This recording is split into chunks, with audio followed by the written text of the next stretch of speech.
کے رائٹس کے معزز ناظرین، السلام علیکم ناظرین۔ آج کی ویڈیو میں ہم جانیں گے کہ مرنے کے بعد کیا ہوتا ہے۔ تو آئیے ناظرین، بڑھتے ہیں ویڈیو کی طرف۔ موت سے کسی کو چھٹکارا نہیں۔ جو بھی اس دنیا میں آیا ہے جانے کے لیے ہی آیا ہے۔ اس دنیا میں آنے کی ترتیب تو ہے مگر جانے کی نہیں۔ موت ہر انسان کو آنی ہے، چاہے وہ بچہ ہو یا بڑا ہو، جوان ہو یا بوڑھا ہو، امیر ہو یا غریب ہو، جھونپڑی میں رہنے والا ہو یا محل میں رہنے والا ہو، سب کو اپنی کچی قبر میں تنہا سونا ہے۔ جب آدمی کی روح نکلتی ہے تو اس کا منہ کھل جاتا ہے، اس کے دونوں ہونٹ ایک دوسرے سے جدا ہو جاتے ہیں۔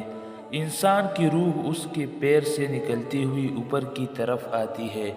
جب آدمی کی روح دل اور پھیپھڑے تک پہنچتی ہے تو یہ وقت ہوتا ہے جب آدمی کی سانس الٹی چلنے لگتی ہے اور سانس باہر کی طرف آنے لگتی ہے۔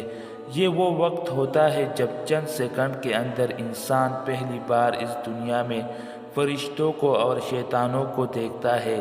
ایک طرف شیطان اس کے کان میں مشورے دیتا ہے اور دوسری طرف اس کی زبان سے اس کے عمل کے مطابق کچھ الفاظ نکلنے لگتے ہیں۔ اگر انسان نیک ہو تو اس کا دماغ اس کی زبان کو لا الہ الا اللہ محمد الرسول اللہ پڑھنے کی تلقین کرتا ہے، اور اگر انسان بدمعاش، بدزینت، بدمزاج ہوتا ہے تو اس کا دماغ عجیب ہیبت کا شکار ہو جاتا ہے۔ وہ شیطان کے مشورے کو قبول کرتا ہے اور اس کی زبان سے اس کے عمل کے مطابق کچھ الفاظ نکلنا چاہتے ہیں، اور وہ بھرپور کوشش کرتا ہے کچھ بولنے کی، وہ کوشش کرتا ہے تڑپنے کی، لیکن وہ تڑپ بھی نہیں پاتا۔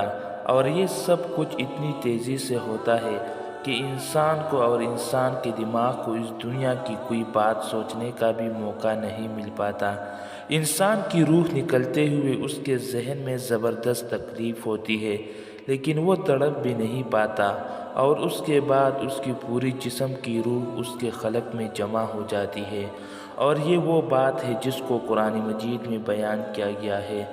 جب جان گلے تک آ پہنچتی ہے اور تم اس وقت مرنے والے کو دیکھ رہے ہوتے ہو، اور ہم تمہارے مقابلے اس شخص سے زیادہ قریب ہوتے ہیں لیکن تم دیکھ نہیں سکتے، اور پھر انسان کا جسم ایک بے جان گوشت کے لوتھڑے کی طرح پڑا رہ جاتا ہے، جس میں ہلنے جلنے کی کوئی گنجائش نہیں رہتی۔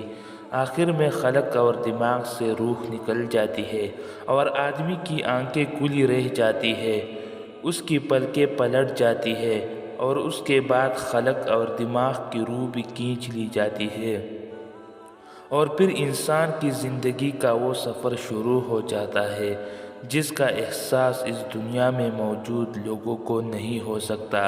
کسی کتاب میں لکھا ہے، اور عبرت کے لیے کیا اچھا ہی لکھا ہے، جب انسان کی موت آتی ہے اور جب لوگ اسے غسل کے تختے پر لٹاتے ہیں تو ایک آواز دینے والا اسے آواز دے کر کہتا ہے، اے آدم کے بیٹے، تمہارے کان کہاں ہے؟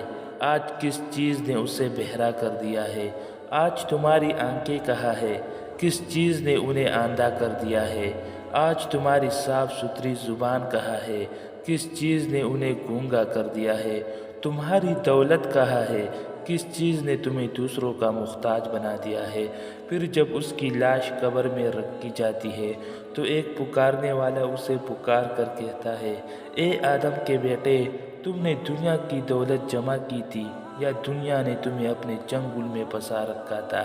اے ابن آدم، تم نے موت کی تیاری کی تھی یا موت نے تمہیں اچانک آ پکڑا؟ اے آدم کے بیٹے، میں نے تمہیں مٹی سے پیدا کیا تھا، اور آج پھر دوبارہ میں نے تمہیں مٹی میں واپس کیا ہے، اور جب میں نے تمہیں مٹی سے پیدا کیا تھا تو اس وقت تمہارے کندھے خالی تھے، لیکن آج جب تم اس مٹی میں واپس آ رہے ہو تو تمہارے کندھے پر تمہارے گناہوں کا بوجھ لگا ہوا ہے۔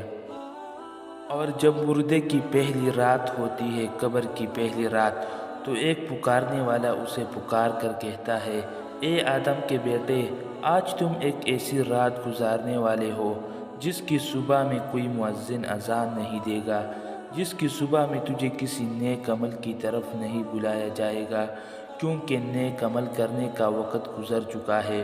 اور اس کے بعد ایک دوسری آواز آتی ہے، اے آدم کے بیٹے، آج تمہیں سب چھوڑ کر جا چکے ہیں، تمہیں اس مٹی میں دفنا کر چلے گئے ہیں، اور اگر وہ لوگ تمہارے پاس بھی ہوتے تو وہ تمہیں کوئی فائدہ نہیں پہنچا سکتے۔ تو نے مال جمع کیا لیکن غیروں کے لیے، تو نے دولت جمع کی لیکن اسے آج دوسرے استعمال کر رہے ہیں۔ اور آج اگر تیرا عمل نیک ہوگا تو تیرے لیے جنت کے دروازے کھول دیے جائیں گے، اور اگر تیرا عمل برا ہوگا تو پھر دہکتی ہوئی آگ تمہارے لیے ہے۔ میرے بھائی، یہ زندگی بڑی مختصر اور بہت چھوٹی ہے، کچھ پتہ نہیں کہ کب اور کہاں ہم میں سے کس کی موت آ جائے۔ سو ہماری پوری زندگی کی کوششوں کا محور یعنی کہ سینٹر یہ ہو کہ ہم دنیا کا کوئی بھی کام کریں مگر اس طریقے پر کہ اللہ ہم سے ناراض نہ ہو، تاکہ جب ہمارا دنیا سے جانے کا وقت آ جائے تو پھر ہمارا دماغ دنیا کی الٹی سیدھی چیزوں کے بجائے ہماری زبان کو لا الہ الا اللہ محمد الرسول اللہ کی تلقین کرے۔